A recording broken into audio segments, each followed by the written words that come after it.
The air tastes like rust and ash. Every breath scrapes the throat raw, like the world itself is trying to crawl inside your lungs. It's been 3 years since the sky tore open, since the rain turned black and the ground began to burn from the inside out. The scientists, the priests, the survivors, everyone called it something different. But the only name that stuck was the demon invasion. No one knows where they came from. Some say it started in the oceans, the dark ones that boiled overnight, releasing clouds that moved against the wind. Others swear it began in the desert, where the sand melted into glass and shadows began to crawl on their own. Whatever it wasn't sudden. It was slow, deliberate. Like the planet had been waiting, watching us for centuries, and finally decided to push back. The city I live in, what's left of it, used to be called New Chicago. Now it's just Zone 7. The skyline is gone, swallowed by smoke and skeletal towers half buried in dust. The streets have cracked open like old bones, and the wind whistles through them with a voice that sounds almost human. Some nights, if you listen close enough, you can hear the echoes of what used to be. Car horns, laughter, the rhythm of life before it all went quiet. But silence never lasts long, not anymore. During the day, it's the heat that kills you. The sun burns white, too bright to look at, and the ground radiates waves that distort everything. Metal warps, plastic melts, even the shadows seem to tremble. You can't stay outside for long, not unless you've got skin like leather and lungs that don't mind the poison. At night, though, the real terror comes out. The air turns cold enough to crack glass, and the mist rolls in thick, heavy, almost alive. That's when you see them. The demons, they don't walk. They drift, like smoke trapped in human form. Some have wings, some crawl, some stretch into shapes that make no sense to the human eye. They move through the ruins, feeding on whatever's left of warmth and sound. You can't look at them too long. If you do, they remember you. They find you again. That's why we keep the radios on. They say the frequencies confuse them. The noise keeps their whispers out of your head. Most of the old stations are gone, burned out or dead, but a few of us keep the airwaves alive. Sometimes I think we're the last ones left holding this fragile thread between worlds. Civilization, that ended a long time ago. The government fractured by year 1. The cities were abandoned, then looted, then consumed. The survivors that remain have split into factions. The sanctum, the zealots who think the demons are divine punishment. The scraps, scavengers who will trade you a gallon of clean water for a bullet or a prayer. And then there are people like me. The ones who still broadcast, still speak, because silence feels like surrender. I sit here every night in what used to be a metro tunnel, a tangle of wires and broken transmitters humming around me. The walls drip with condensation, and the generator coughs more than it hums, but it's enough to keep the signal alive. There's comfort in the static. It reminds me that somewhere out there, someone might still be listening. The landscape outside the tunnels looks like a painting left in the rain. The forests are gone, replaced by skeletal trees with ash for leaves. Rivers run black and thick like veins of oil, and the air buzzes with invisible storms. Sometimes lightning strikes without thunder, cutting through the sky in silence. The clouds don't move anymore. They just hang there, heavy and diseased, pulsing with faint red light from whatever burns above. You can still find traces of the old world if you know where to look. Billboards half buried in dirt, cars filled with dust instead of people, skeletons sitting at cafe tables like they just stepped out for a smoke and never came back. It's strange how the remnants of normal life haunt the ruins more than the demons do. Most of the cities are sealed off now. No one goes in. No one comes out. The last supply caravan passed through 6 months ago, heading west. They said the ocean was rising again, swallowing coastlines mile by mile, and that the western storms were turning the skies into fire. No one's heard from them since. I don't think there's a government left. Just people scattered and scared, clinging to whatever fragments of the old world they can hold. Some broadcast like me, some pray, some wander. And me? I talk into this microphone night after night to remind myself I'm still human. Maybe that's what survival means now. Not fighting, not rebuilding, but remembering. Remembering the sound of a voice, the rhythm of breath, the fragile hum of connection across a dying world. If you're listening out there, stay inside when the mist rolls in. Keep your radio tuned. Don't let the silence in. My name is Thomas Rook. On air I use a dozen names, Tom Rook, Station 7. But the truth is simpler. I'm the man who keeps the microphone hot because someone has to. That's the short version. The long one is stitched into the wires that hum around me, the dented thermos on the table, the faded photograph I keep under the transmitter for luck. Before the sky split and the rain stopped being rain, I was an electrical tech for a commuter rail company. I fixed breakers, rewired signal boxes, climbed towers when the city complained the lights were out. I was good with machines the way some people are good with other people. Patient, methodical, calm. I never thought those instincts would become the difference between sitting around a table with friends and crawling through dust to trade for canned beans. When everything started to change, radio felt natural. There's something about a voice across distance that refuses to be erased. A signal says, I exist. I remember. I'm still here. I drag those signals out of the silence because I know how it feels to be the one left behind in a room that used to be full. Surviving is mostly small, stupid choices repeated until they become habits. I wake before dawn, if dawn comes at all, and check the generator. It's an old hospital-grade diesel I found in a sub-basement months ago, stripped down, caged, and coaxed back to life with parts scavenged from 3 different wrecked vans. I keep a ledger of what I consume. Liters of fuel, tubes of oil, a handful of spark plugs. Running the generator is like running a heart. If the pulse falters, everything else slows, and the demons like the dark. Water is the rule of the game. I don't pretend to be a hydrology expert, but you learn fast. Rain catchment systems are gold if you can find the gutters and the right tarps. I've built a square-foot filter rig from activated charcoal scavenged from an aquarium store, sand, and leftover coffee filters. It doesn't make water pure, but it makes it drinkable enough. Boil when you can. When you can't boil, ration. I trade batteries and radio time for a liter here and there. People barter like ancient traders. 1 candle for 3 cans. 1 transistor radio for a spare filter cartridge. Food is scavenging and memory. I keep a spice jar of things that remind me of a life I can no longer touch. Cinnamon, salt, a bit of smoked paprika. I've learned to read expiration dates as suggestions rather than absolutes. Canned goods are stable wealth. Fresh food is luck. I trade reading and small repairs in return for a jar of pickled vegetables or an egg. When I get a fresh thing, tomatoes, a handful of wild greens, I treat it like a gift from a ghost. We eat slow, like it's a ceremony. People think survival is about muscle and bullets. Sometimes it is. Mostly it's about stubbornness and organization.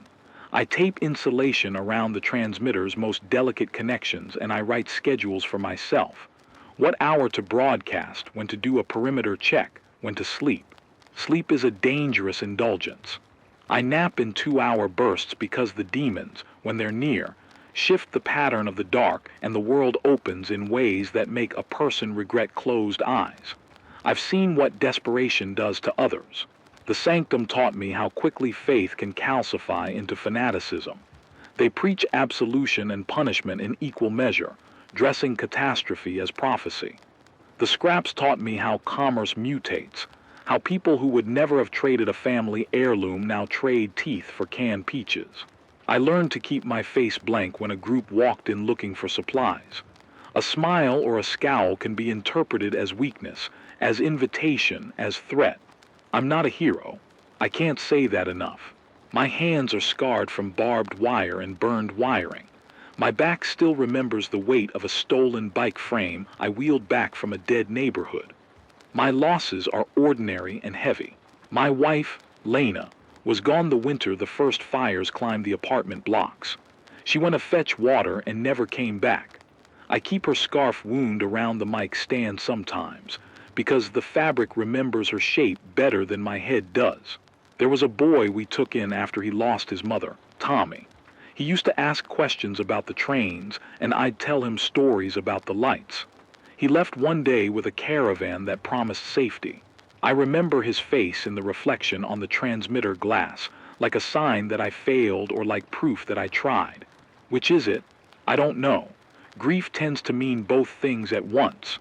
Guilt lives in the small moments. A broadcast I missed because I chased a scavenger who promised medicine, a door I bolted too late. But guilt is also a machine. It can grind you down or keep you turning. I choose to let it turn me into someone who shows up. Why keep broadcasting? It would be easy and pragmatic to go quiet. Fewer ears mean fewer risks, but silence is contagious. If the stations go dark, hope thins. If you've ever sat in a room where someone used to sing and they stopped, you know the way the air collects dust and the light goes wrong. The radio is my protest against that blackening. I say names on the air. I read out lists of places that still have water. Sometimes it's wrong, sometimes it's right. But someone might use that scrap of information to find a bottle. I tell the weather as best I can. Wind directions, color of the clouds, whether the mist looks thin enough to step through. I am, in a way, a librarian of small mercies. People tune in for different reasons. Some for instructions. Some for the low, human relief of voice. Some for a name. Once, a woman spoke back over a shared frequency and told me she'd found an old piano in a ruined school. She described the weight of the keys and how the wooden bench smelled like varnish and history. That's the sort of thing that can keep a man awake and alive for days, sound as a tether. There are practical moments, too. I repair old radio sets for trade. A cleaned contact here, a replaced coil there. I've learned to solder by the light of a single bulb and the memory of bus hum. I teach anyone willing to learn the basics, how to wind an antenna, how to tune a transistor. Knowledge is another currency. I give it away because people who can make antennas make more signals, and more signals mean less silence. Sometimes the demons invade the mind, not always physically. They have a way of making people hear things. Your name whispered in the pipes, the chorus of a child's laugh down a deserted corridor, or a voice promising something you cannot refuse. The static can be friendly and it can be a knife. I learned early to keep myself anchored, rituals. I run the same sequence every night before I go live, check the straps, wipe the lens, read 2 names aloud for the dead. It's not superstition, it's habit. Habit keeps the mind from unraveling where grief would otherwise take up too much space. There are good people out here. Not many. Not always in the right place at the right time, but they exist. A mechanic down south who once fixed my carburetor and gave me a spool of copper wire for free. An old teacher who left me a battered copy of Leaves of Grass and a note that read simply, "Keep speaking." Those small acts of ordinary kindness feel enormous now. They are proof that the world didn't unmake everything in us. I still get angry. Anger is the clean part of my grief. It burns briefly and then cools into something useful. It fuels the scavenging runs and keeps me from walling up the door. But most nights, when the generator sings and the antenna throws its thin arm into the void, I sit with my hands cupped around a thermos and I tell the truth. I don't know how this ends. I don't know if a rescue caravan is a myth or a future. I don't know if the seas will swallow the coastlines or if the fires will ever stop whispering. What I do know is this. Tonight I will turn the dial and speak. I will name the city as it was. I will read the list of supplies I have for trade. I will tell the weather. I will read a poem or hum a tune if someone needs it. I will keep the filament of connection burning, however faint. If you are listening, if some small, brave part of you is tuned in and you hear the rasp of my voice, don't give up your routines. Keep your water sealed, your windows curtained when the mist rolls in, and your radios charged. Write down names. Trade knowledge. Share heat. I keep my hands on the mic because memory is a kind of resistance. To broadcast is to say we were here, that we mattered. It's not a heroic act. It's the simplest human thing left to do, speak and listen. This is Thomas Rook, Station 7. I'll be here until the generator dies or I don't come back from a supply run. Either way, I'll speak until my voice is only a rumor on the air. They call it 1,000 names, but the truth is simpler. The crisis is 3 things happening at once, and each one feeds the other. The heat that turned the rain to ash, the waters that rose and then ran black, and the things that came with the mist, the things people started calling demons because the only other word was too small for what they were seeing. I talk about it on the air because naming is the first weapon I keep. So listen close. I'll try to be clear, but I've learned that clarity is a luxury now. The first and most visible problem is the heat. It's not the seasonal kind we used to complain about when summers lasted longer than they should. This is a long, slow climb, an ever-steady tilt in the climate that made the old math useless. The sun sits higher and harsher. Asphalt softens at noon. The air convection changes. Storms form where they never did, and old weather maps mean nothing. The thermometers we used in the first year registered temperatures that read like numbers from a future no one wanted. Concrete fractures like old bread. The heat makes scavenging runs a calculus of risk. Hours spent outside multiply the chance you won't come back. Second is water, what's left of it and what it has become. Rivers I remember as kids, brown but moving, are now either gone or flowing with a syrupy, dark sheen. Saltwater crept farther inland after the ice that used to hold the poles steady melted in fits and shudders. Coastal towns were the first to go. They became islands and then graves. Then the rains changed their chemistry. What fell from the clouds burned like acid on exposed skin and corroded metal. Folks call it black rain because that's what it looks like in the gutters. Even when it isn't poisonous, it carries new microbes and algae blooms we had no defenses for. Boiling helps, filtration helps, sometimes, but not always. It's not just scarcity. The water's danger is a new variable. Third, and the one that ties the others to the nightmares, is the mist. The mist used to be fog, damp, indifferent. Now it moves with intent. It sneaks under doors and through grates. It carries noise and voices to the bones. The first time I saw it, I thought it was smoke. Then it coalesced into shapes and the shapes turned like faces. Call them demons if that makes it simpler. The name doesn't explain their origin, but it does say something about us. We named them as if names would save us. Science still exists in slips, old papers, someone's university notes burned in a campfire for warmth. From what I've gathered, the collapse is the product of feedback loops gone mad. The heat melted ancient ice, releasing trapped gases. The oceans warmed, shifting currents and the chemistry that keeps ecosystems stable. Drought broke groundwater reserves. Then heavy, sudden storms poured over parched land, scouring topsoil and sending sediment into rivers like a slow poison. Fires fed the air with particulate matter that changed how sunlight hits the surface. The atmosphere began to behave less like a blanket and more like a machine with seized gears, predictable only in its unpredictability. None of that explains the mist fully, unless you account for chemicals and microbes mixed into the air that change electromagnetic properties in local pockets. Folks who had access to old journals talk about aerosolization of compounds that alter humidity and charge. If demons are a symptom, then maybe they are a side effect, emergent phenomena of a planet literally changing its electrical personality. That sounds like technobabble, I know. For us at the microphone, it's enough to warn. The mist isn't just cold, it remembers sound and heat. It reaches for living things. Survival has become a sequence of fewer and fewer options. Food is mostly canned or traded. Gardens only succeed with constant care and clever shading.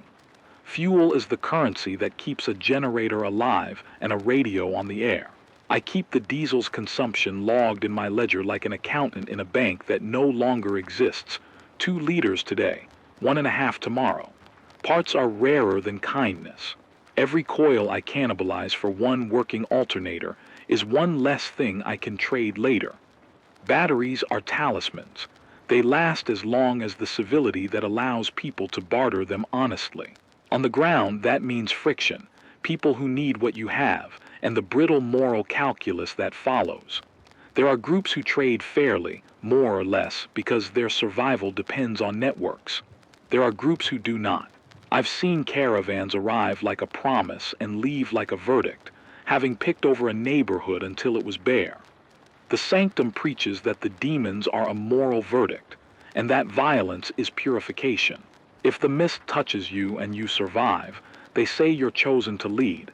If you don't, it was your sin. That theology makes them dangerous because it removes hesitation. The scraps are worse only because they have no ideology. They have commerce and the efficiency of predators. People join them because food is more persuasive than doctrine. Allies are rarer. There's Mara. If you've ever tuned in past midnight, you've heard her voice on the relay.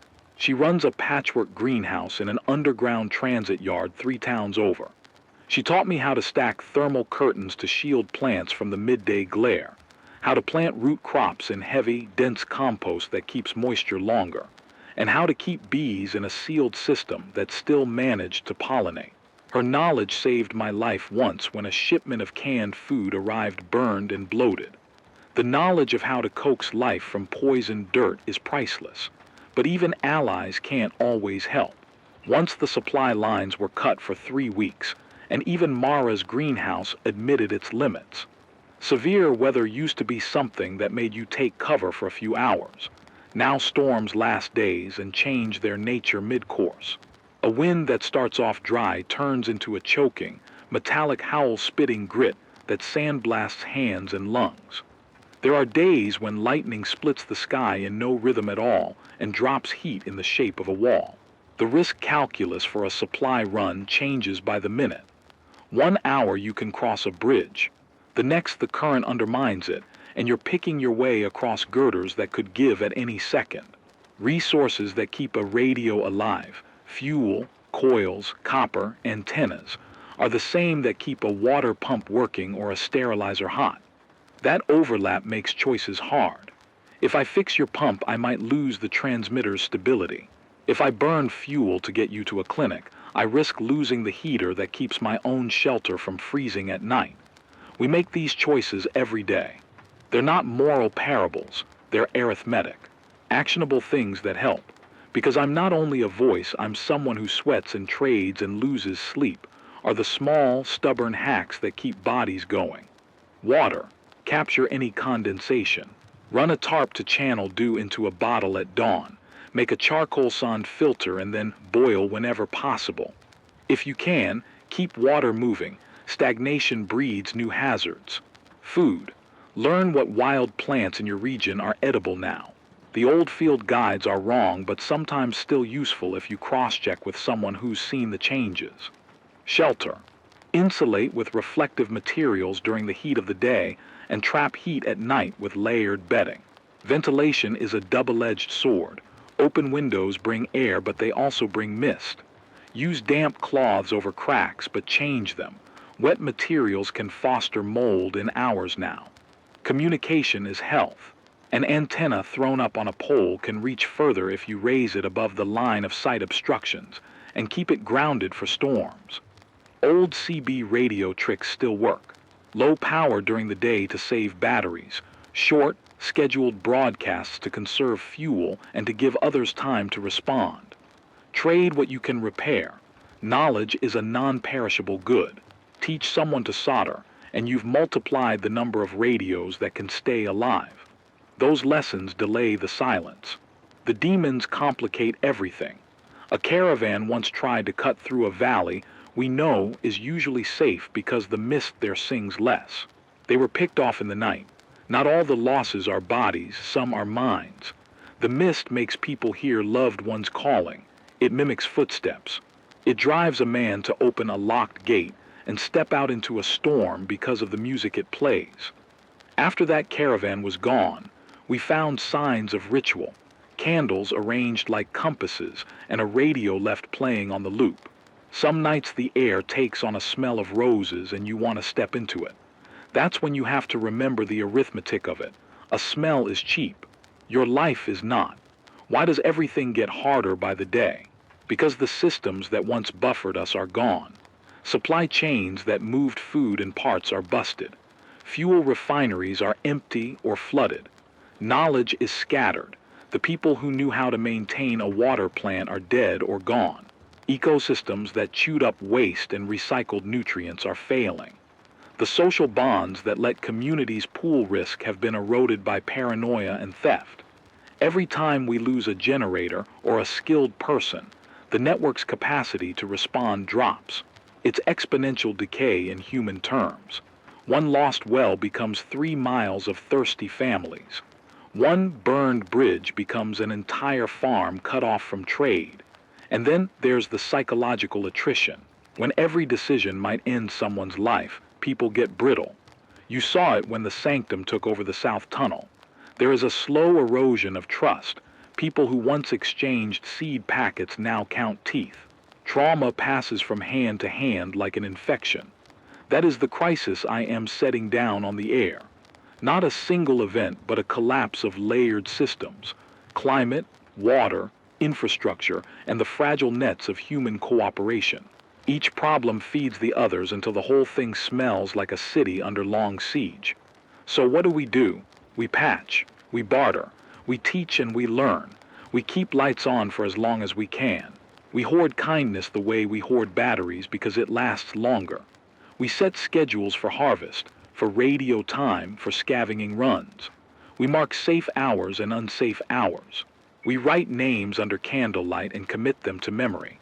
We hold on to small certainties, a generator's rhythm, the way the wind smells before a storm, the sound of someone calling your name in the dark, and we build our routines around them. On the air I give numbers and warnings. The compass bearing of the last known water cache, a note about which neighborhoods to avoid when the mist hangs low, a crude prediction for the next day's heat window. I say them like a man handing you tools across a trench. They are not perfect, they might be wrong, but they are information, and information keeps the demons at the margins. The crisis teaches you how much you can lose before you stop caring. I refuse to find out. I keep broadcasting because every time a voice goes on the air, the mist hesitates. Maybe that's superstition, maybe it's strategy. Either way, it's what I have left to give. Tomorrow the forecast is heat in the afternoon and a low, soupy mist after dusk. If you can, seal your vents before sundown. Keep your radios tuned to station 7 at 2200 for the supply list. If anyone's coming through with spare coil wire, tell them to leave it at the old bus depot with the painted maple. I will check it at first light. This is Thomas Rook, signing off for now. Keep your names written down. Keep your water covered. Keep listening. They say stasis is a kind of death. I used to think that meant moving, staying busy. Now I know it means adaptation, making the world you have into the smallest possible world that keeps your lungs full and your hands useful. For weeks the smallest world has be tomorrow the forecast is heat in the afternoon and a low, soupy mist after dusk. If you can, seal your vents before shrinking. The generator complains more. It coughs and hiccups and sometimes hesitates like a man trying to remember a name. I keep an eye on the oil level, on the spark plugs, on the belt that's been tied once with wire and once with braided leather. Every new repair eats another resource I can't replace. The fuel drum in the back room is down to 2 rations, 2 days if I'm stingy, 3 if I ration the broadcast to a single hour. The ledger sits on the table like a small accusation. Diesel, 2.1L charcoal, 1 spare bag. Copper wire, a coil the size of a clenched fist. Water is worse. The charcoal filter works, but the catchment tarp got shredded during a dust surge last month, and I've been stitching it every night. Mara sent a packet of seeds and a length of tarp in trade for a cleaned alternator. I turned the tarp into a second funnel and built a dew collector out of an old soda bottle and a length of copper wire. It yields 3 cups in the best mornings. 3 cups for a person is a beginning that feels obscene. Food is ledgered in tin and memories. 2 cans of beans, 3 of peaches, a half jar of pickled greens. I've learned to boil bones into broth, cut slivered meat very thin, and stretch modest provisions with flavored water and the memory of spices I can no longer taste properly. The thought of running out is not an abstract fear. It's an arithmetic problem with human faces attached. Then the raids began again. They came at dusk in numbers that fit in the back of a pickup.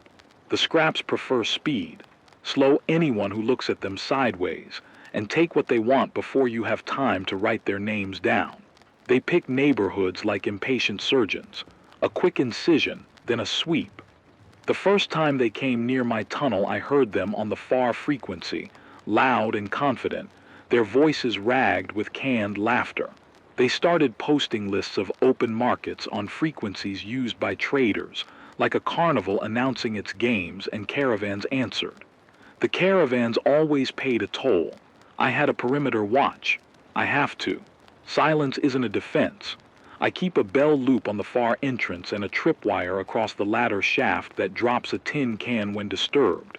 This is not glamour. It is patience and noise. The bell woke me that night. A small tin of sound that meant someone had come close enough to touch the ladder rungs. You do not negotiate in the dark with people who are only hungry and clever. You do not trust the ones who bring a child to the front of the caravan as human shield.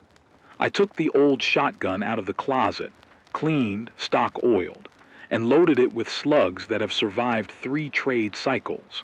The barrel left a streak on my palm as if reminding me of the friction between what I have and what I must do. There was shouting, footsteps that smelled of smoke. They didn't try the generator. They came for the store. They thought the radio was vanity. They were wrong.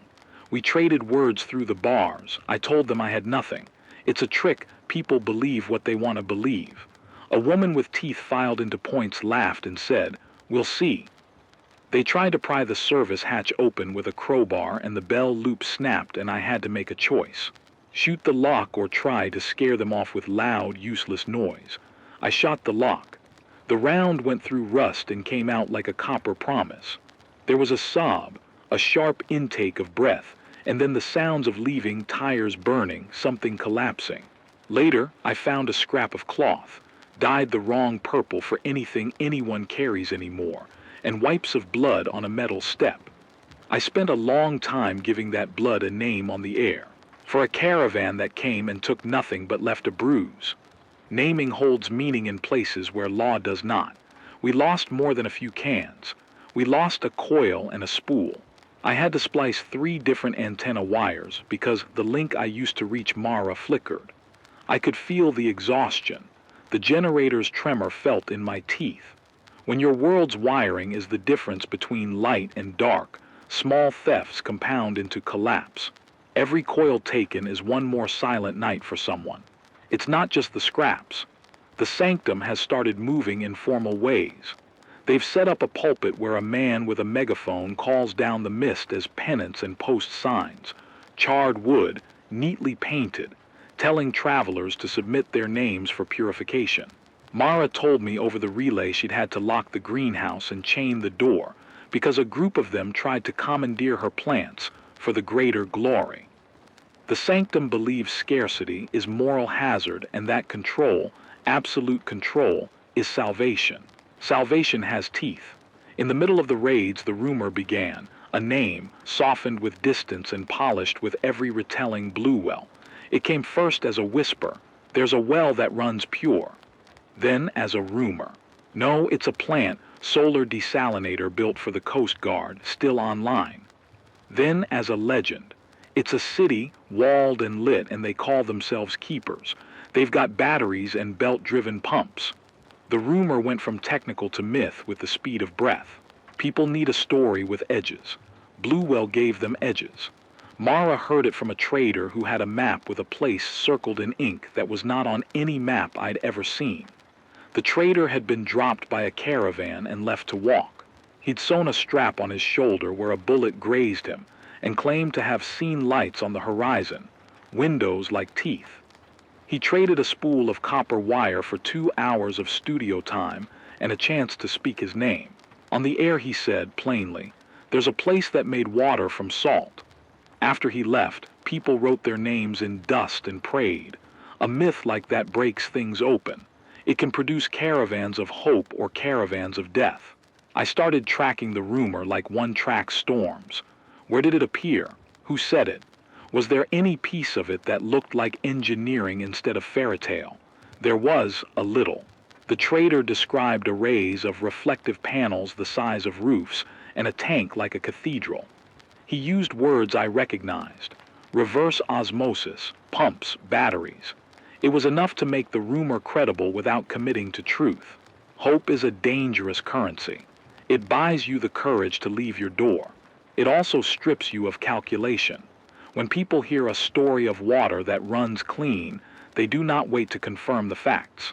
They sell their winter blankets and empty their tins. A caravan arrived at the Painted Maple, the drop spot I'd asked people to use for spare wire, with 36 people and 2 children that looked more like sculptures carved of hunger than living. They asked, "Which way is Bluewell?" I gave them bearings with caveats, told them the road was weak, the bridge could be compromised, the mist thickens in the low valley at dusk. They nodded as if the words were blessings and left. 2 days later there was no sign of the caravan. A column of smoldering rubber and cloth lay where the road dipped. The tracks were scattered like teeth. A scrap of paper pinned to a post, folded neatly, drenched in rain, had handwriting I recognized. It was the trader's spool tag. He had been taken. Mara's relay caught snatches of a call, static, and a woman's voice repeating Bluewell as if it were the name of a god. We tried to coordinate a search, but coordination is infrastructure, and infrastructure is what we are losing. I think about trust in those moments. What does it mean to trust a story, a person, myself? I have to weigh the cost of truth against the cost of hope. If I shout Bluewell on the air, I will light a fuse that I cannot snuff. If I keep quiet, I may withhold salvation. There are nights I imagine myself standing on the old commuter bridge and yelling until I am hoarse. And other nights I picture the look on Lena's face when I told her we were going to trade everything for food, and she smiled like the world could be fixed by a simple thing. The internal struggle is constant. When a man with a burnt sleeve shows up asking for parts because his child is dying, do you give the alternator you need to keep the generator alive? If you give it away, the airwaves go dark and other people might die because of lost information. If you keep it, you might have killed someone whose name you will never know. The calculus is impossible and the guilt never stops. A specific choice came one thin morning when the mist lay like a wet blanket and I could taste metal on my tongue. A woman arrived at the depot at dawn with a child who was small and blistered. She said they came from a northeastern caravan that had split when the bridge blew. They had walked 2 days and the child had a fever and would not eat. Her name was Wren. She had a voice like a classroom bell, sharp, a little funereal but steady. She asked for medicine. I had none, not real medicine. What I had was a coil that Mara needed to keep one of her greenhouse fans working. What I had was a small canister of fuel and a half jar of pickled greens, and a book that had on its cover the name Leaves of Grass, the same book the old teacher once left me. I traded the coil for a bottle of antibiotics someone had left in a hidden cache nearby and handed it to Wren. She cried when she opened it. I told her the coordinates for a water stash 3 miles north and cautioned her about the mist. She left and I watched until the mist swallowed her like a stage curtain. Later that afternoon, Mara's relay squeaked with static and then a voice that was nearly human. "Rook," she said, "we lost fan number 2 last night. The humidity spiked. I can't hold the seedlings. We may lose half the crop." There was silence after that, a pause that felt like a piano key depressed and held. I had helped a child live that day. I had helped 36 seedlings die. Sometimes the right choice is a trap. Sometimes survival is an accumulation of small, morally stained favors. I sleep less now, because sleep is a tiny death and the world takes enough of them already. When I close my eyes, the mist comes in dream form. Voices I can't untangle, promises that sound like Lena calling my name. I wake with the taste of copper in my mouth, and a ledger on the bedside table like an accusing judge. The tension rises in other ways. Mara reports more seals broken on her greenhouse, rats, the sanctum trying to steal heat, a beam cut with a saw that was found outside like a sign. I hear over the relay that a settlement 3 towns over tried to electrify their well and failed. The batteries were consumed in a single night by a population that had been living off faith and hope and false promises. The sanctum took that chance and turned it into a sermon. The scraps took the things that had been left. And then there's the mystery within the mystery. A snippet of a broadcast a week ago from a voice I haven't heard in years, Tommy or someone like him, saying softly over a cracked frequency, "If you have copper, you have a map." The voice cut off like a wire fried. It was the sort of brittle hint that makes people move without thinking. People come into the tunnel with fragments, scraps of maps, a rusted compass with the glass cracked, a photo of a building half buried in sand. Each fragment seems to say the same impossible thing. There's a solution somewhere, a machine, a place, a person who knows how to turn salt to water and mist to harmless fog. I have to decide whether to follow the map or to keep the line open. Hope is a lever. Pull it and things change. But if you pull it without checking the fulcrum, you tip the whole thing over. The rising action is not a single event. It's a series of small catastrophes that compound. The generator's belt frays, the faith of a neighbor snaps, a caravan goes missing, a greenhouse wilts, a rumor becomes an exodus. Each action tightens the rope and the room narrows. So I broadcast as much as I can. I name the safe hours and the unsafe ones. I give coordinates when I can verify them. I tell people about the bridge that looks safe but is rotten near the central span. I warn about the valley where the mist sings like a choir. I read names out loud if a listener calls me and says they are going to make a run. I am a small, imperfect lighthouse. People steer by me, sometimes well, sometimes into rocks, and somewhere under all that fear is my stubbornness. Maybe stubborn is the wrong word. Maybe it's attachment. Maybe it's a thread I cannot let go because I am afraid if I cut it the world will unmake me. I think of Lena when I solder a new connection. I think of Tommy when I tape a list of station frequencies on the wall. I think of the trader who said blue well and then was gone.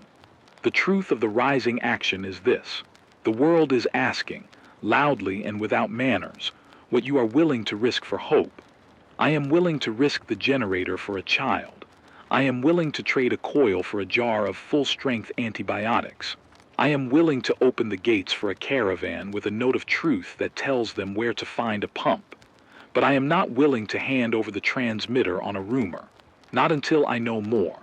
A week from now, the mist will be heavier. The supply of diesel will be a memory. The scraps will be bolder. The rumor of Bluewell will either die or turn into a column of people on the road. I will have to choose then whether to follow the map fragments people keep bringing me, whether to join a caravan in search of a machine that may be myth, or whether to keep the airwaves alive and hold my small, fragile world together a little longer. The tension coils like a spring. It will snap. I can feel it. Until then, I will keep naming things on the air. I will keep the calendar on the wall and mark down who came and who left and who sent the spool of wire this week. I will retighten the generator belt until the leather protests. I will teach another pair of hands to solder. I will steward this small community of sound like it's a seed. If you're listening, if you've ever thought of Bluewell and packed a bag because the name tasted like the ocean, check your water containers and your fuel. If you hear a caravan at the road, don't run toward it without watching the valley. If you find a map with an ink circle, bring a spare coil. Bring a pair of hands that can solder. I don't know what will come of the rumor. I don't know if the myth will bless us or devour us. But I do know this. When people start to move, the world rearranges itself. Sometimes that rearrangement is a rescue. Sometimes it is the thing that finishes what the heat and the mist started. And we keep moving anyway. They came for answers and found a junction of smoke and salt and the shape of decisions. We found Bluewell not as a shining city with banners and guards, but as a bruise on the landscape. half buried, half proud. A desalination plant someone had tried to keep alive when most of the world stopped trying. It sat where the map fragment had circled, a concrete mouth yawning under a leaning sign that read, in barnacled paint, Coastal Water Authority. The sea was a rumor in the distance. The land in between had been reworked by storms into dunes and ruin. We pulled up in the long, awkward light of morning. The caravan numbered 12, Wren and her child, Mara with 2 of her careful hands, a mechanic named Ellis who smelled of oil and old batteries, a few traders who showed their teeth when we counted supplies. I had brought the generator that had kept Station 7 breathing, strapped onto a flatbed with wire wrapped around its frame like a prayer. I told myself I was going to stay with it. I told myself I would not make the same mistake twice. Words are tidy things. Life is not. The plant looked like a skeleton that had been wrapped in canvas and left to dry. Pipes corroded and stiff, looped into tanks that looked like they could hold the sea. The intake valves were choked with black weed and silt. The reverse osmosis housings, if that's what they were cracked in places, but you could still see the ceramic cartridges in their frames, like teeth in a jaw. Solar arrays clustered on a rusted roof, and a bank of batteries sat under tarps. Someone had fought here before us and lost and left the bones. Ellis walked the site with a reverence I'd only seen in someone peering into the guts of a machine they love. He spoke in technical words and mapped our deficits on a scrap of clipboard paper. Pumps that needed 24 V power, a control board corroded, a filter housing ruptured on the western bank. The essentials were clear. We could coax water out of this place if we could spin the pumps with enough power, and if we had clean media for the filters. Diesel would drive the engine for the high-pressure pump. Solar could help, but we lacked panels unbroken and batteries able to hold a charge for more than a few hours. The plant's pipes were clogged with the stuff that happens when rivers and seas switch personalities. Salt, rust, and the new biological slime the mist had been spreading. The first tests were small and humiliating. We cleared the intake with makeshift scrapers and pushed water through a hose into a bucket. The first flow was a bitter metallic trickle. We filtered and boiled and tasted. I remember the way the first cup slid down my throat, the way water without seasoning felt like a hymn. It was just a cup, but people cried beside the tank. Then came the question that had been growing inside me like a tumor. How much energy would it take to run this continuously? Ellis did the numbers aloud. The pumps run intermittently to let the membranes breathe. You can't push saline through them forever or you ruin the filters. You need a cycle, pressure, rest, flush. It's both engineering and ritual.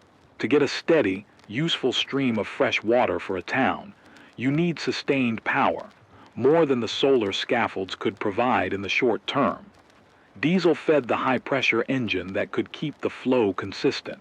The diesel we had, all in one place on my flatbed, was the same diesel that kept Station 7 alive. I remember standing there with a thermos in my hand, the generator humming like a small animal, and feeling the ledger on my chest. Give the plant the diesel and maybe 100 people live in a day. Keep the diesel and the radio keeps people alive across 100 miles with warnings and coordinates and the small mercies of voice. The arithmetic of it burned me. Lena's face slid behind the numbers without warning. How she smiled at me the day before the first black rains. How she wrapped her scarf around our shoulders as we laughed at nothing. I thought of Tommy and the way he liked to hear about lights and trains. I thought of the trader's spool tag pinned to a post. Bluewell. There are moments when a man needs to be honest about the mythology he keeps. I had kept my station because it was a promise I could make to myself and keep. I had balked before at the idea of dumping everything into a rumor, but this was not pure rumor. This rusted plant could become a source. It required sacrifice. That is what a crucible is. Heat and small pieces burned away until what remains is a new shape. We made a plan that smelled of desperation and math. We would run the plant in cycles, spinning the pumps for an hour on diesel, then cooling with solar where possible, then back on. Ellis and I would jury-rig a coupling to let the generator run the high-pressure pump at reduced load. Mara and two hands would tend the filters and the seedlings. No matter what, the greenhouse couldn't die now. Wren would take her child to the shade and the nearest cache after the first run. The traders would take shifts on watch. I told myself I could keep a backbone of the radio running on battery and intermittent broadcasts. But the truth was uglier. The generator would not both push the pump and the transmitter for long. Something had to give. We lit the engine. Diesel stank the air, an old comfort. The pump coughed, then sighed, then spun with that terrible, beautiful insistence of machines that have gotten their breakfast. The pressure gauges climbed like heartbeats watching their meters. Water pushed, first a cloud of brine, then a stream through the membranes. The first bucket of clear water shivered in the sunlight and made the child laugh, a small bird in a place that had forgotten songs. And then the mist came. It rolled over the dune ridges like a slow thought and slipped into the plant in fingers. It carried with it the sound of distant bells and, for a second, the taste of Lena's scarf on my tongue. The mist does things to the mind. It presents losses as memories of other hands. But this time it was physical.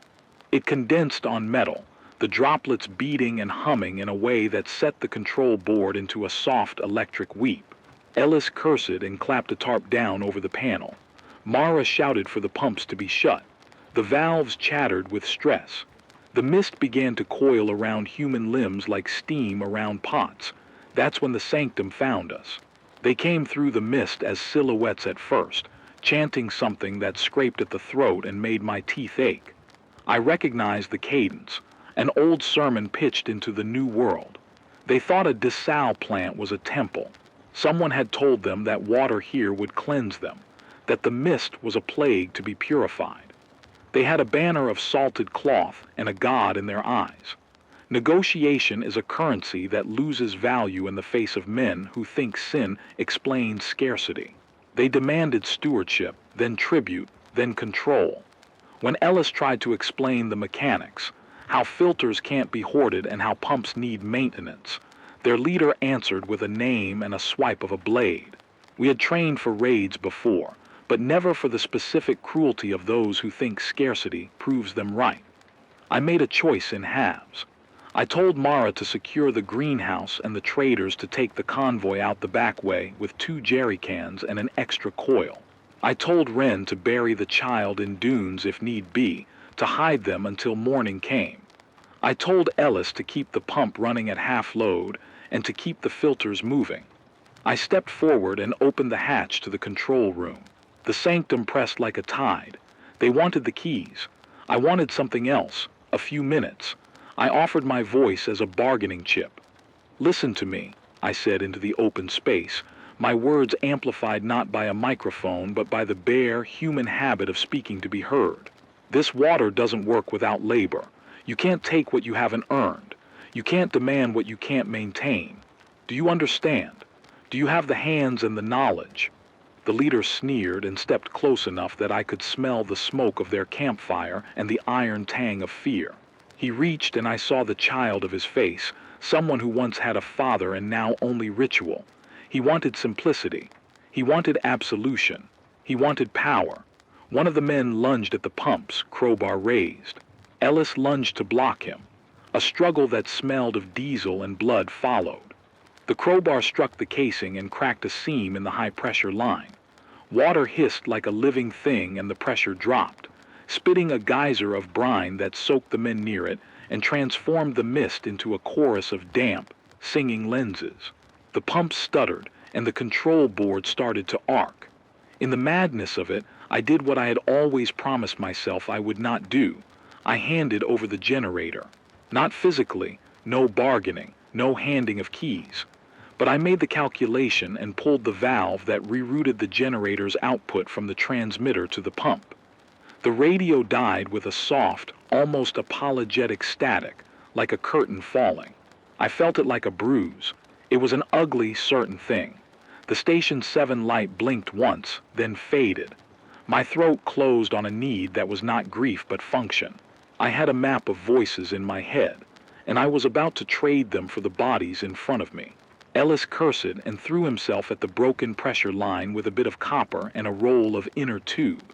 He jammed and lashed, and the pump shuddered back to life. Water surged.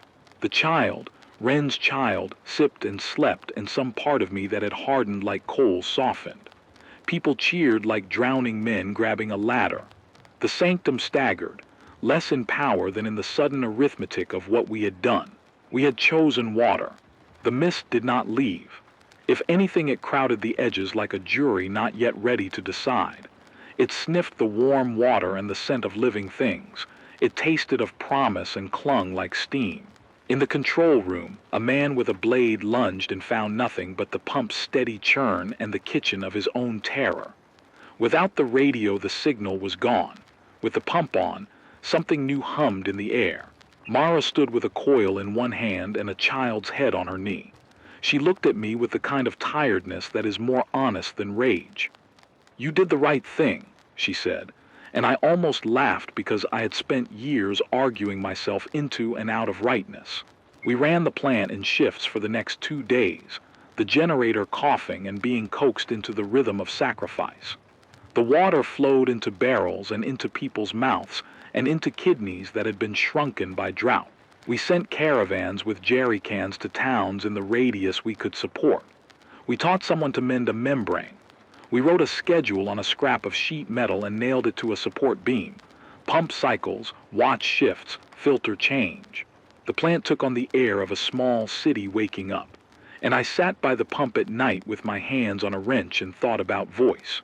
The radio was a silence now, a hollow that a man could fall into. I had given up the transmitter, and with it the habit of being a lighthouse in order to become a well. The calculus was brutal, to be a pulse of information to many or a pulse of water to dozens. I had chosen hands over voice. That choice cost me things I can't name without opening up the wound, but it also bought a life I could measure cup by cup. The climax of it all was not a triumph in the old sense. It was a slow, stuttering renunciation and an acceptance. I traded the filament of my speaking for the steady, cold flow of water. When the mist settled the next dawn, it seemed less sulky, as if a bargain had been made that no one could quite explain. The sanctum moved on, perhaps recalculating their theology. The scraps came once more, and we traded them food for watch duty instead of letting them take it by force. People came with coils and batteries like offerings. Mara took up a post and trained 3 others to keep the membranes from fouling. Wren's child learned to laugh again at the sight of a dripping hose. There was a last, small thing I did before I let my hands go from the valve for good. I pulled the microphone out of its housing and wrapped Lena's scarf around it. I spoke into it without making a signal, murmuring my list of names: Tommy, Mara, Ellis, Wren, until the metal hummed and my voice was only for the room. It felt like prayer and maintenance at once. I do not know if I will ever have Station 7 back. Maybe someone will rig a transmitter on the far ridge, and my voice will leak out again across the dunes. Maybe I have written my last schedule and my last list. All I know is that water ran tonight where it did not run yesterday. The choice to trade sound for water is the kind of moral arithmetic that is messy and entirely human. It did not make me a saint. It made me tired and quiet and, for the first time in a very long while, clean. If you are listening, if any of you pick the radio up by some miracle when it rises again, if you hear my voice somewhere else, know this. We found a well in the ruin by choosing to be less, and in that less we found enough. Keep your names written. Keep your water covered. Keep listening if you can. If you can't, drink. For the first week after Bluewell, the plant felt like a new kind of miracle, one that smelled of diesel and wet metal and the sour, honest sweat of people who had not slept because they were keeping something alive. We ran on a schedule that was scribbled on scrap metal and nailed to a beam like scripture. 2 hours on, 4 hours off. Filters checked at dawn. Watch at dusk. Rotate the membranes every 5 cycles. It was clumsy and terrible, and it worked. Barrels filled and caravans left full. A boy who had gone 3 days without a proper drink came to the tank, and wept until his father pressed him to silence because crying in public is a dangerous display of vulnerability in these times. I have never been ashamed of tears like that before. The immediate outcome was this: people lived who might have died. That is the simplest honest sentence I can string. Wren's child recovered enough to eat. Mara's seedlings survived the humidity spike because we learned to stagger the pump cycles to lower salt load. And 3 weeks later, she had enough greens to barter for a repaired alternator and a spool of copper.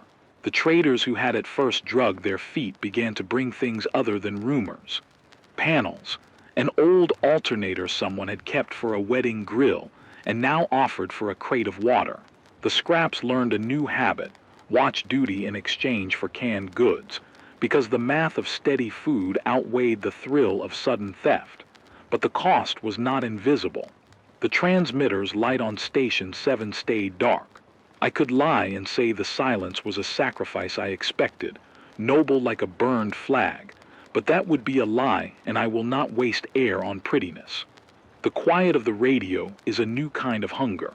There are nights I lie awake and imagine a frequency alive, feel the weight of names on my tongue that no one hears, and taste absence as plainly as I taste metal. Without the steady practice of speaking, some of my sentences have become rusted, and at the edges of my mouth I lose the words that used to keep people company. The community recalibrated in ways both small and big. We learned to rotate knowledge as well as labor. Ellis taught 3 men how to field strip a pump. Mara taught 2 more hands the ritual of the membranes. A retired school teacher, who'd found her voice again in the sound of children practicing counting near the water barrels, began writing lists of supply recipients so food wouldn't be hoarded by those with louder voices. We started a ledger not just for goods but for promises: who fixed a roof and who was owed 2 hours of watch. Trust did not return in buckets, but it grew in stitches. People paid back favors with labor. People left notes under stones when they went out on long runs. Little things that meant we could rely on one another again. The environmental picture did not change overnight. The sea was still a rumor at the edge of the world, salt in the soil and tidal ghosts in the low places. The sky browned on windless days and the mist still had its ways. But Bluewell introduced a microeconomy of stability. Where there was steady water, life braced itself with a little more certainty. A river of people, small at first, began to learn that if they showed up with skills, they could be part of keeping the plant alive. That's how slow recovery begins. Not with nations or treaties, but with the practical distribution of competence. A woman who mended boots became the person who always had a spare cot. A young man who had scavenged old radio parts learned soldering and now made a living keeping the solar array patched. Still, not everything that blooms survives. There were losses that the water could not fix. The sanctum did not disappear. They drifted away from the plant after a few tense confrontations, but their philosophy spread like a bruise. They found new pulpits where fear had hollowed people out and preached doctrines that rounded scarcity into righteousness.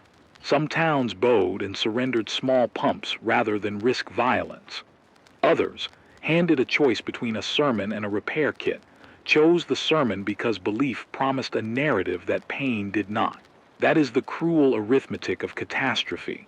Supply only goes where someone shouts the loudest, and sometimes the loudest are the cruelest. The mist remained the wild card. It approached Bluewell like a jealous cousin. It tested seals and slid into every crack the way a thought slips into memory. Sometimes it brought hallucinations that caused people to wander toward dunes at night.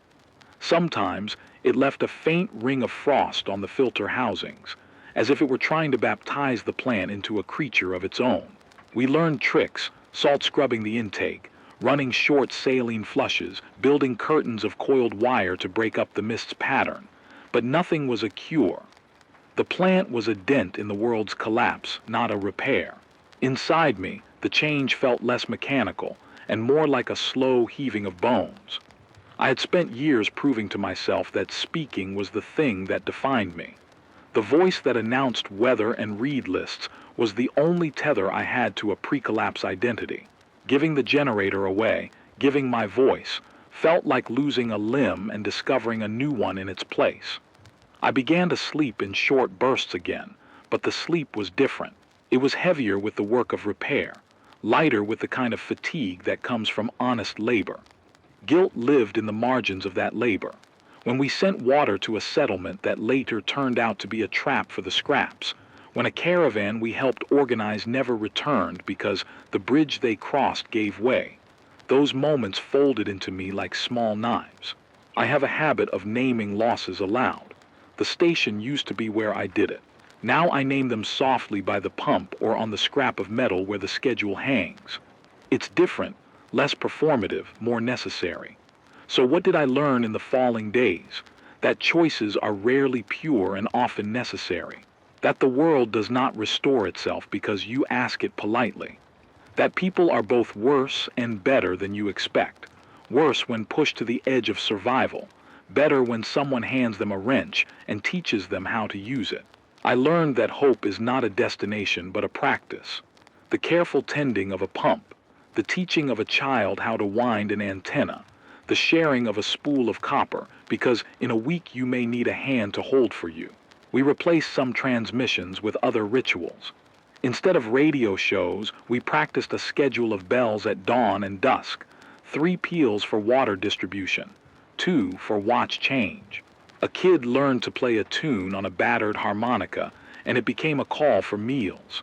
People left chalk marks on shelter doors to indicate health and hunger. These small, human systems became a different kind of network. No bandwidth, but enough to connect people when voices could not. The ecological news was mixed. In the immediate radius of Bluewell, the dust settled a little at dusk because water kept loose soil from becoming airborne. A tiny population of insects reappeared near standing pools, and with them came the hesitant flutter of birds later in the month. That is how ecosystems attempt repair, small migrations into niches that suddenly exist because of human intervention. But on the larger scale, the atmosphere still behaved irregularly.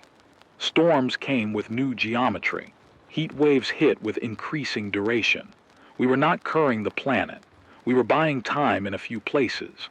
Sometimes I think the most honest way to say it is this: Bluewell did not save the world.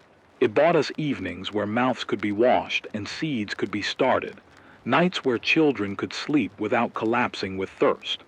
It taught a cluster of people how to repair machines and how to distribute kindness, which in a world of failing systems is a radical act. My internal reckoning is quieter now. I no longer measure myself by airtime.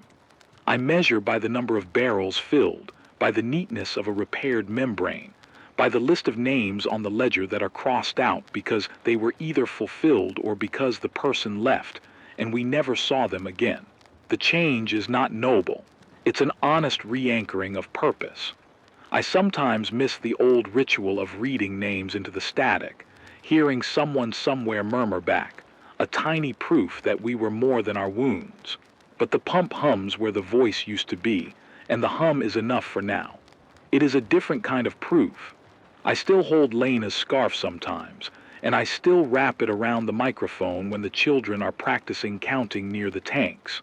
It hangs there like a relic and a tool both. There are nights I sit by the pump and talk to it in a language halfway between prayer and maintenance. I tell it the names of people I miss. It does not answer in words, only in the steady drip and the slow, patient rise of water in a barrel. In time, we will try to get the airwaves back. There are men tinkering with an old transmitter at the far ridge who say they can rig a low-power banner to reach caravans moving across the flats. Maybe I will be the one to climb up and speak again. Maybe someone else will take my place behind a microphone and invent new names for the world. Both things can be true. For now, the falling action has given us a new shape of life, less dramatic, more accountable. We measure survival by the arithmetic of water and the politics of trust. We have hope in the form of filled barrels and people who now know how to fix a filter. We carry the knowledge that every choice, broadcast or pump, comes with a consequence. The world is still losing parts of itself. The mist still learns new tricks. The sanctum still angles for control. The scraps still smell weaknesses and test them. But in one small place, under rusted roofs and beside a battered pump, we bought a few more mornings. That is enough to begin again. It is a thread, not a rope, a single stitch in a garment being mended. I tend the plant and I name the small victories aloud. It is a modest liturgy. A repaired seal, a clean membrane, a child who drinks and laughs. Those victories collect like coins. They can be spent on another day. If you are listening when the radio returns, I hope you will hear more than static. I hope you will hear the names of people who kept a pump running through nights thicker than anything we had before. If you never hear my voice again, then remember this. We made a choice, ugly and human, and for a while the water ran. Keep your names written. Keep your hands learning. Keep the small systems that matter going. That is how the world, whatever shape it will have left, will start to stitch itself back together, one stubborn, necessary act at a time.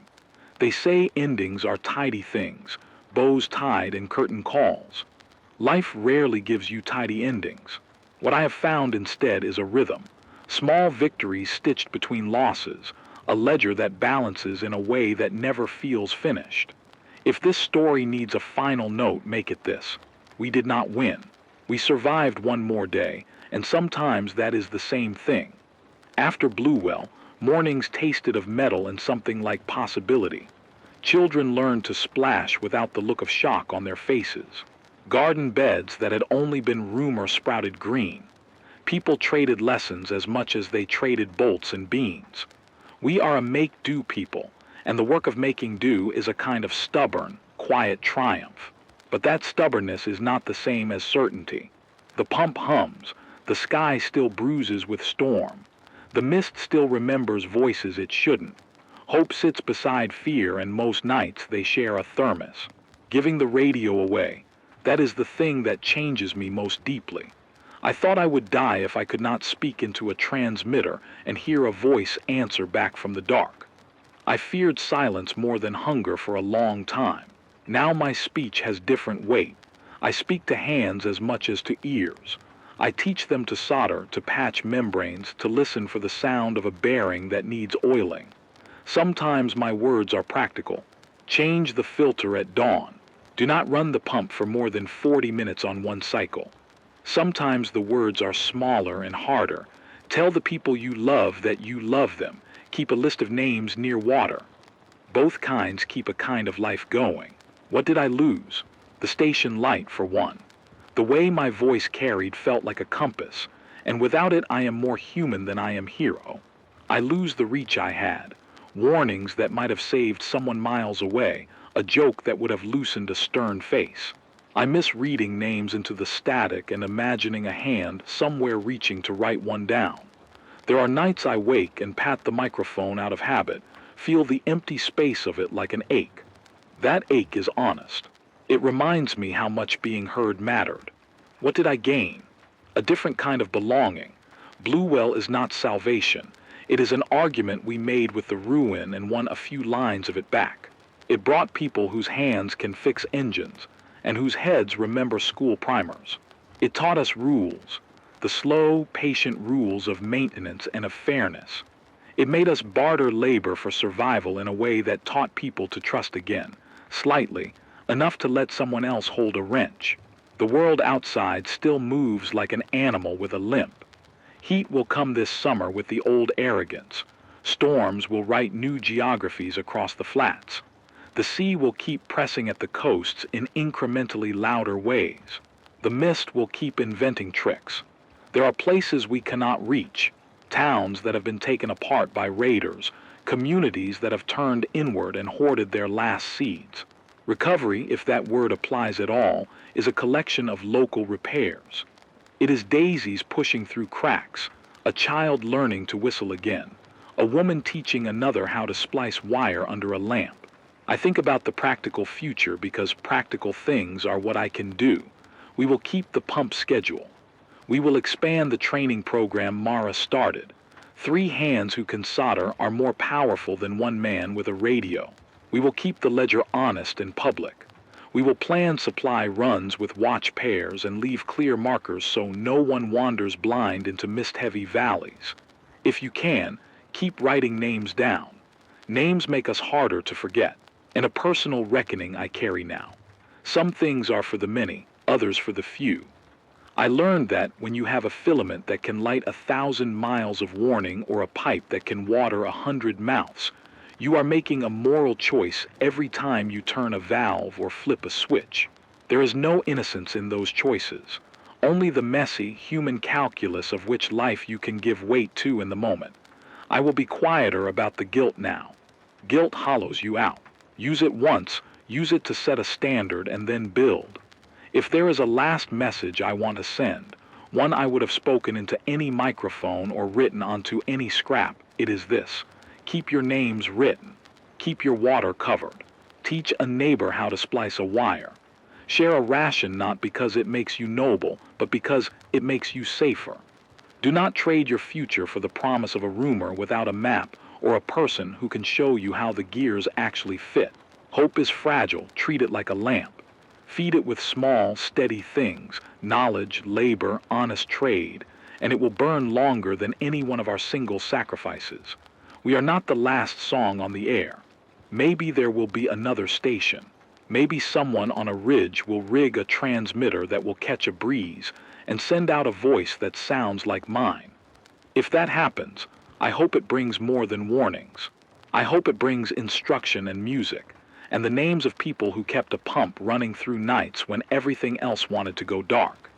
If you are reading this on paper, in a notebook, or if you are the one who finally re-raises the microphone and hears the ghost of Station 7, remember that the work that matters is not dramatic. It is the splicing of 2 wires in a cold dawn. It is the slow, patient change of filters. It is sitting with someone whose hands are shaking and showing them how to steady them. Those are the heroic acts now. I do not promise that things will get better in the grand way the old stories promised. I promise instead this smaller truth, that as long as we keep our hands learning and our lists honest and our lamps fed, there will be mornings when a child can drink without fear. That is enough to go on. That is a kind of future. This is Thomas Rook. I will keep my hands busy, my ledger honest, and my scarf wrapped around the old microphone like a flag. If the air finds a way to carry my voice again, I will speak. If it doesn't, I will let the pump speak for a while and call that answer enough. Stay alive. Keep your names. Keep the small systems that matter. We will meet again in some way, one day, over water or over static. Until then, keep listening by whatever means you can.